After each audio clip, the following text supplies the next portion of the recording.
A gente viu aí que foi dado, durante a CPMI do INSS, foi dada voz de prisão para o braço direito do Careca do INSS por simplesmente mentir na cara dura ali para os parlamentares, né? Então ele claramente...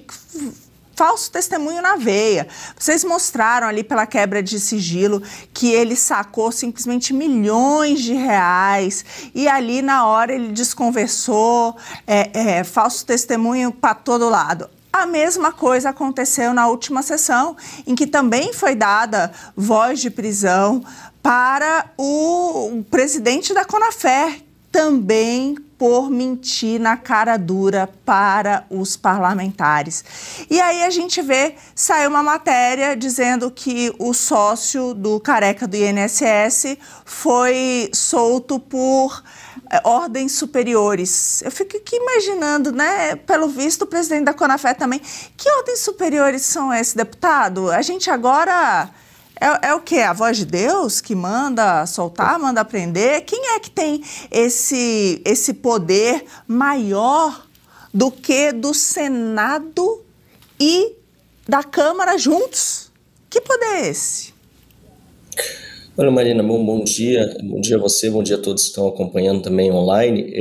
As reuniões da Comissão Parlamentar Mista de Inquérito ainda até bastante tarde, ontem inclusive, era perto de 2 da manhã quando encerraram finalmente as atividades e com esse segundo pedido de prisão em flagrante. E uma pequena correção, você falou no final, no início você falou que foi o Careca que recebeu a ordem de prisão em flagrante, não tinha sido de fato o Rubens, o sócio do Careca, né, que recebeu a ordem de prisão em flagrante, até porque o Careca ele já está preso, né, está preso preventivamente agora pelo STF.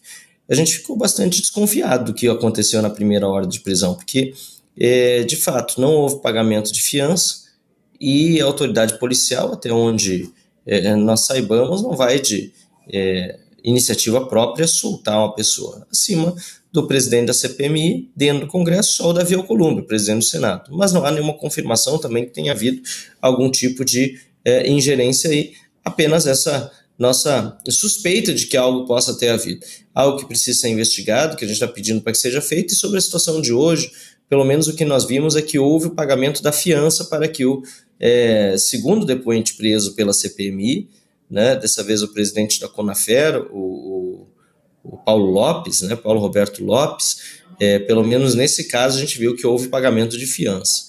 E também houve o pedido de prisão preventiva do Paulo Roberto Lopes, porque tudo que ele apresentou ontem corrobora para a periculosidade do indivíduo, ele podendo ameaçar outras pessoas no curso do processo, inclusive seu irmão foi acusado de ter ameaçado de morte um dos delatores desse esquema todo, uma pessoa de dentro de uma dessas empresas contratadas, que foi contratada justamente para falsificar fichas de adesão de aposentados, para eles terem mais dinheiro para a empresa ou para lavanderia de dinheiro deles, né?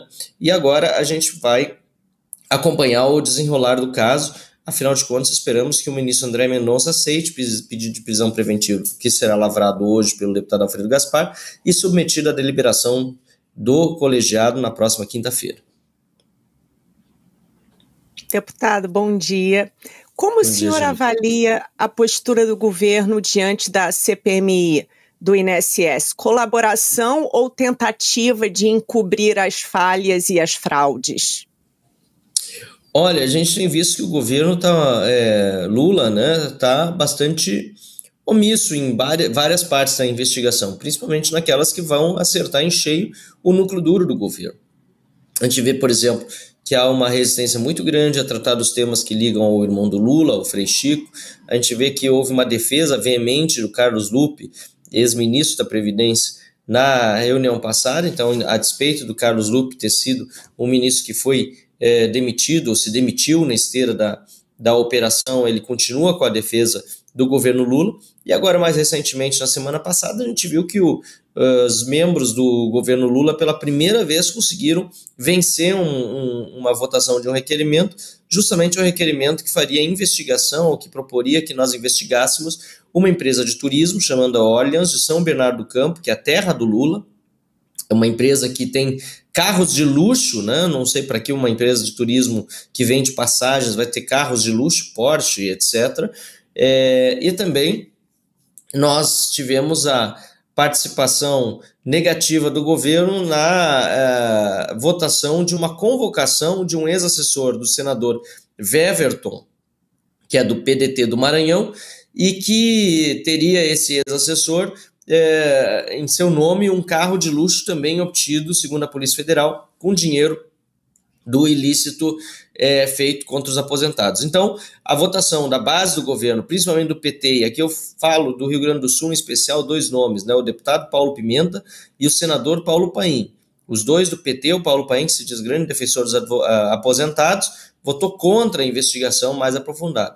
A gente vê que o governo tem receio, tem medo, sabe que vai chegar em figuras centrais, mas a gente não tem medo, a gente não tem receio, a gente vai continuar fazendo a investigação e os dados que nós já temos a despeito dessas 2 rejeições dos requerimentos já são suficientes para a gente investigar tudo. Deputado, o presidente da comissão, o senador Carlos Viana, ele está cogitando apresentar um projeto de lei que impeça o STF de dar habeas corpus para os investigados não falem na comissão, porque isso provavelmente deve estar impedindo o andamento, né, dos trabalhos na comissão. O senhor acredita que o STF pode estar, de algum modo, dando esses habeas corpus, impedindo que a verdade seja exposta? É interessante, viu? Porque nós temos diferentes tipos de decisões, a depender do ministro em quem cai o pedido de habeas corpus, e pode cair hoje em qualquer um.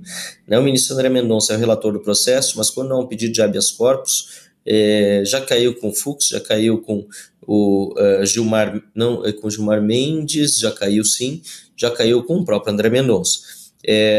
O que é importante a gente notar, as CPIs, em geral, têm pedidos de habeas corpus já há muitos anos, e isso não é novidade nessa CPI que os investigados não possam falar.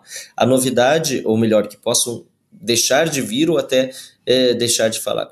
A novidade é que agora nós estamos realmente propondo uma alteração legislativa e o senador Carlos Viana foi muito feliz nessa proposta. Tem pontos ainda para aprimorar, a gente está avaliando o projeto, mas a CPI tem condição realmente de avaliar um projeto desse, aprovar, submeter ao plenário da comissão e depois ao plenário das 2 casas, do Senado e da Câmara, para regulamentar esse tipo de atividade. Nesse caso, se eu não estou enganado, inclusive seria submetido ao plenário do Congresso Nacional, que é Senado e Câmara reunidos. Tem que parar essa história do depoente vir até a CPMI e simplesmente calar sobre tudo. Uma coisa é ter o direito constitucional ao silêncio preservado para não se autoincriminar. Outra coisa é não contribuir de forma nenhuma para as investigações, inclusive sobre informações que são públicas e absolutamente verificáveis. Acho que a CPI, de outro lado, também tem dado o exemplo ao dar voz de prisão em flagrante para aqueles depoentes que estão mentindo, que estão dando falso testemunho. Porque quando há um falso testemunho explícito, de acordo com a legislação brasileira, é possível sim dar a voz de prisão em flagrante. E ontem eu mesmo enumerei 4 momentos em que o depoente, Carlos Lopes, tinha mentido na cara dura para a comissão, e assim, a partir desse pedido que foi secundado, ou seja, apoiado por outros deputados e senadores, o senador Carlos Viana decidiu também dar voz de prisão e prender o Carlos Lopes. Independentemente se ele fique muito tempo e não ficou preso, pelo menos é uma forma de a gente demonstrar para a sociedade que, no que depender da CPMI, o trabalho vai ser sério e não haverá falta de punição a ninguém. Bom dia, deputado, tudo bem? Prazer falar contigo. Olha, até pegando o gancho dessa pergunta da Paula sobre a questão de depoentes que vão lá e não falam, né, ou que têm habeas corpus que permitem que eles não falem, eu tenho usado muito até a sua inquirição contra, em relação ao Nelson Williams, o advogado, como exemplo de como isso pode ser contornado. Porque ele foi lá para não falar e você falou por ele, né? Com fatos, com pesquisa, com perguntas muito precisas, demonstrando a relação dele com um sócio que ele dizia não conhecer ou preferiu não responder, e um sócio que tinha a ver com, tinha sido preso, salvo engano, por lavar dinheiro e etc. Quer dizer, é também um trabalho, eu queria um pouco que o senhor desenvolvesse isso, também é um trabalho estratégico por parte dos parlamentares de driblarem essas dificuldades e fazerem a sua pesquisa imperar sobre o silêncio, digamos assim, dos depoentes. Queria um pouco que o senhor dissesse sobre esse trabalho que me parece muito estratégico de sua parte, sobretudo nessa condução em relação ao Nelson Williams, e nessa esteira também perguntar, o senhor fez uma pergunta, se ele tinha ou conhecia se havia alguma relação entre ele e o Zé Dirceu, e eu pergunto ao senhor se o senhor descobriu qual é a relação dele com o Zé Dirceu depois disso. Olha, Marcília, se tem de fato, ou melhor, até que ponto essa relação ela importou para o sucesso, entre aspas, dele, a gente não sabe ainda. Mas a expressão dele no momento em que foi perguntado sobre José Dirceu e o fato de que já nas perguntas do relator, que é o primeiro a fazer a inquirição, ele ter decidido se silenciar a partir do momento em que José Dirceu foi citado, demonstra que tem alguma coisa ali. E eu acho que essa é a beleza desse formato da CPI, né? De inquirição ali, e para nós, deputados, que não temos tempo livre como relator, é ainda mais desafiador, porque nós temos só 10 minutos e dentro desses 10 minutos de pergunta e resposta ainda corre o nosso tempo enquanto o depoente responde. Então, se o depoente tentar começar a enrolar para poder tirar o nosso tempo de pergunta, a gente precisa intervir e exigir respostas objetivas. É por isso que muitas vezes eu pergunto sim ou não, porque senão o depoente acaba tirando todo o nosso tempo e a gente não consegue chegar até o fim da história que a gente está querendo contar, porque no fundo também é uma história que a gente conta baseada no quê? Em estudos. E isso é muito importante. Quem participa de CPI precisa estudar muito cada caso. Eu nem conhecia Nelson Williams, admito, antes, talvez tenha visto em alguma rede social, alguma coisa, porque ele é famoso, mas eu confesso que não conhecia, muito menos sabia o seu grau de envolvimento criminoso de acordo com aquilo que diz a Polícia Federal nos seus relatórios. Agora, no momento em que ele foi convocado a vir, obviamente que eu passei a estudei todos os processos em que ele figurava, nesse caso do roubo dos aposentados, e eu vi uma linha muito clara ali de ação dele, junto com sócios que participaram, segundo a Polícia Federal, de uma grande lavanderia de dinheiro, do dinheiro roubado. E aí a grande pergunta viu, Marcília, para onde que ia esse dinheiro lá na ponta? Quem eram os chefões? Porque que essas pessoas, segundo a Polícia Federal, ficaram ricas com todo esse dinheiro, isso é inegável. Carros de luxo, adegas de vinho, relógios, joias, casas, mansões e assim por diante. Agora, essas pessoas, segundo as investigações que ainda estão em andamento, sacavam dinheiro do caixa do banco, ou tinham quem sacasse por elas e entregavam para outras pessoas. Quem eram? Tinham políticos envolvidos? Quem é que lá na ponta estava recebendo esse dinheiro? E quem permitia que toda essa roubalheira acontecesse dentro do governo Lula, sem que fosse parado, apesar do Ministério Público já ter começado a investigação junto com a CGU, junto com a DPU, desde 2023, inclusive com membros do governo dentro desses grupos de trabalho. Esses membros do governo estavam dentro do grupo de trabalho para combater a corrupção, ou para informar os corruptos do andamento das investigações para tentar evitar que elas chegassem em quem elas devem chegar. Essas perguntas ainda serão respondidas. A CPI ela vai durar até março do ano que vem, né? Então é uma CPI que tem prazo bastante estendido, tem deputados, tem senadores, e eu tenho visto um excelente resultado e muitas pessoas aplaudindo o nosso trabalho nas ruas, porque têm visto que nós não estamos para brincadeira e essa CPI, de fato, ela está apontando para o Brasil quem que roubou dos aposentados nesse momento e vai chegar também a quem são os maiores beneficiários, eu não tenho a menor dúvida disso. Saber, queremos também muitas dessas respostas de perguntas em aberto ainda. Deputado Marcília citou José Dirceu, me lembrei de Gilmar Mendes se declarando também impedido de votar no caso do Antônio Camilo Careca. A gente conversou sobre isso aqui ontem, não entendemos o motivo. Se o senhor souber de algo, pode nos contar também, por favor. Também não sabemos, está em sigilo. Pois é. Que coisa, hein? Uma bela de uma suspeita, né? Uma dúvida do porquê. Mas ontem a gente falava também aqui em Oeste com Elas, deputado, sobre o INSS agora já se aproximando de uma fila de 3 milhões de pessoas à espera de atendimento. Eram 1,5 milhões de pessoas em 2023 na espera e Lula prometeu zerar essa fila. Você disse agora há pouco que o governo Lula é bem omisso e, pelo jeito, mentiroso também, né? O senhor acredita que algum tipo de irregularidade, a princípio, ainda possa estar acontecendo no Instituto? Algum tipo de roubalheira, de desvio, que parece totalmente falido o INSS diante de todas as denúncias? E a CPMI pode ajudar a estrangular mecanismos de roubalheira também daqui para frente? A resposta é bem simples. O governo está tendo de colocar esforços em pagar as vítimas dos roubos, inclusive não tem pago tudo que é roubado. Essa é outra coisa que nós vamos passar a bater muito forte nessa tecla. Muitas pessoas estão mandando os extratos dos pagamentos feitos pelo governo Lula e muitas vezes não paga nem 10% daquilo que a pessoa viu que foi roubado. E ele está precisando se esforçar em pagar o passado, ou seja, pagar as vítimas do roubo, está se esforçando em identificar também elas, tudo isso está a trabalho e obviamente isso significa que funcionários do INSS que trabalhavam para identificar as pessoas que estavam na fila para conceder novos benefícios estão sendo desviados para esse outro trabalho, isso é simples. Esse é um dos grandes motivos do drama do aumento da fila no INSS e nós vamos conviver com esse drama por mais tempo. Então Lula vai ser mais uma promessa não cumprida.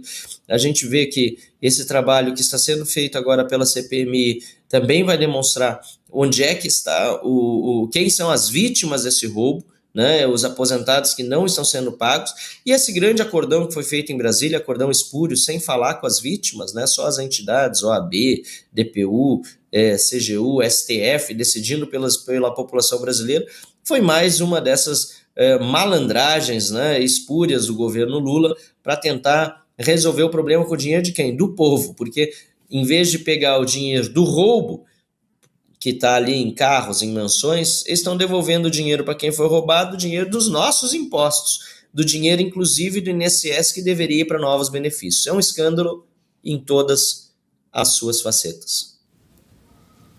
Deputado, mudando agora um pouquinho de assunto, a oposição elegeu a anistia como a principal pauta e acabou conseguindo ali uma vitória na urgência do PL da anistia.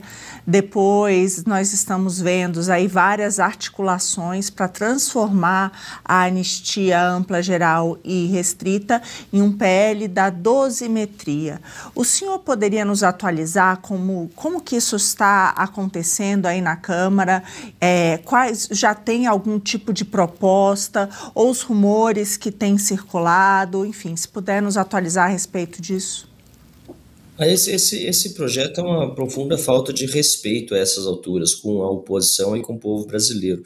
Dosimetria não é anistia, Marina. Aliás, parabéns pelo teu trabalho em defesa da injustiça cometida contra tantos brasileiros. Tive a oportunidade de gravar com você, inclusive, recentemente. Nós estamos vendo um relator que foi indicado pelo Alexandre de Moraes, ou pelo menos que tem seu total suporte. O Alexandre de Moraes, que já é suposta vítima, investigador, julgador, agora também ele é o relator do projeto da anistia, porque é o que você quer saber de bastidor, é o que todo mundo diz em Brasília. O próprio Paulinho vem dizendo, olha, semana não dá para votar porque o homem tá brabo, né, por causa das sanções da esposa dele, um negócio absurdo. E uma falta de respeito também com a oposição, porque não tem o texto apresentado.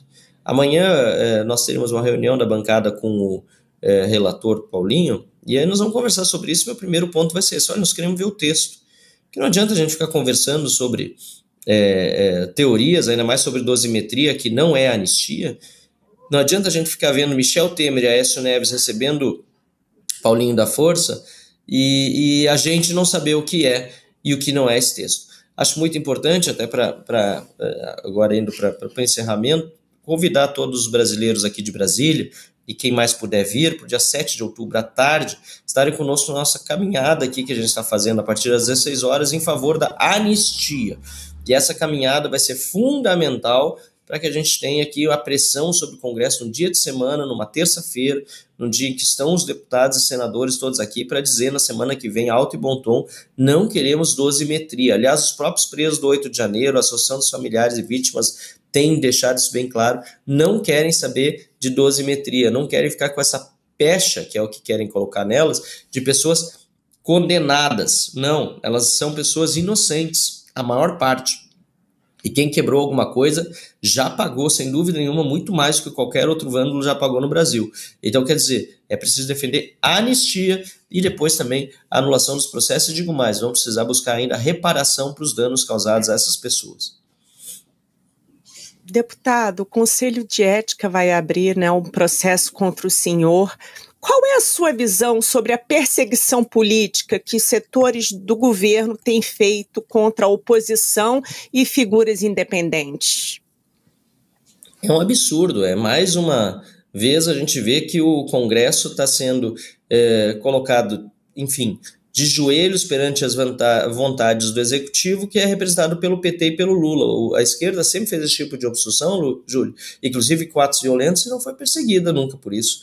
Então, eu acho absurdo que a gente esteja sofrendo isso e, sem dúvida nenhuma, vamos trabalhar até o fim para reverter essa tremenda injustiça. Com certeza, a população brasileira tem se demonstrado estar ao nosso lado, tem recebido muita solidariedade, e eu disse para o próprio Hugo Mota, olha, se me punir por 30 dias, pode, aliás, me punir por mais, até me cassar o mandato, não vai ser tão grave quanto aquilo que brasileiros e brasileiras sofreram depois do 8 de janeiro e tantos outros que são censurados, tiveram contas bloqueadas, pessoas que não têm condição de pagar um advogado, que foram jogadas na cadeia. Então eles podem fazer o que quiserem comigo, porque ainda que seja injusto, vai ser menos injusto do que tudo que já cometeram de injustiça contra tantas outras pessoas, e foi por esse motivo que nós fizemos aquela obstrução.